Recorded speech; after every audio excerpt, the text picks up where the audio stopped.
إن الحمد لله أصلي وأسلم على نبينا مصطفى محمد صلى الله عليه وسلم وعلى آله وصحبه أجمعين أما بعد أعوذ بالله من الشيطان الرجيم بسم الله الرحمن الرحيم സൂറ അൻ-നിസാ 109 വചനത്തിന്റെ വ്യാഖ്യാനം നോക്കൂ നിങ്ങൾ.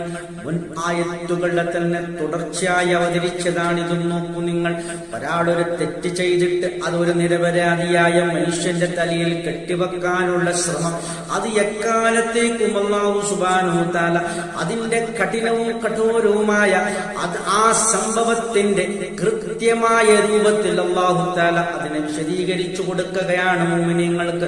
ഹാ അൻതും ഹൗലായി, ഹാ അൻതും, നിങ്ങളാണെങ്കിൽ, ഹൗലായി കൂട്ടരാകുന്നു നിങ്ങൾ, ജാദൽതും, നിങ്ങൾ തർക്കവിതർക്കങ്ങൾ നടത്തുന്നു, ന്യായവാദങ്ങൾ നടത്തുന്നു, അൻഹും അവർക്ക് വേണ്ടി, ഫിൽ ഹയാത്തി ദുനിയ, ഈ ഐഹികമായ ദുനിയാവിൽ വെച്ചുകൊണ്ട്.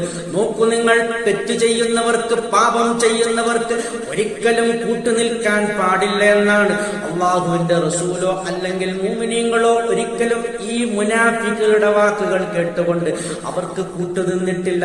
പക്ഷേ നോക്കൂ നിങ്ങൾ, സ്വാഭാവികമായും ആ വാദങ്ങൾക്ക് ശേഷം, തർക്കവിതർക്കങ്ങൾക്ക് ശേഷം യഹൂദൻ എന്ന് പറയുന്ന ഒരു നിരപരാധിക്കെതിരായിട്ട് ആ വിധി വരികയുണ്ടായി. അതിനെ കുറിച്ചാണല്ലോ പറയുന്നത്.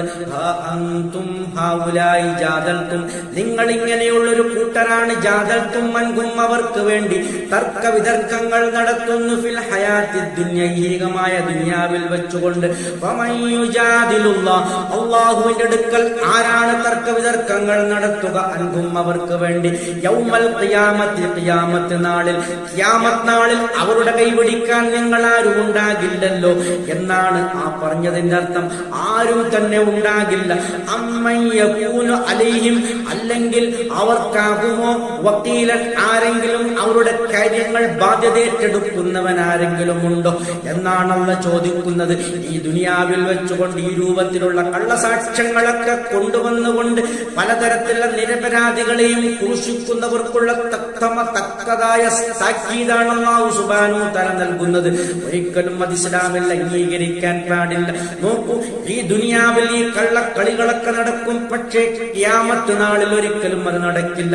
അവർക്ക് വേണ്ടി വാദിക്കാനോ അവരുടെ കൈപിടിക്കാനോ അവരുടെ കാര്യങ്ങൾ ഏറ്റെടുക്കാനോ ആരും ഉണ്ടാകില്ലെന്നാണല്ലോ പറയുന്നത്.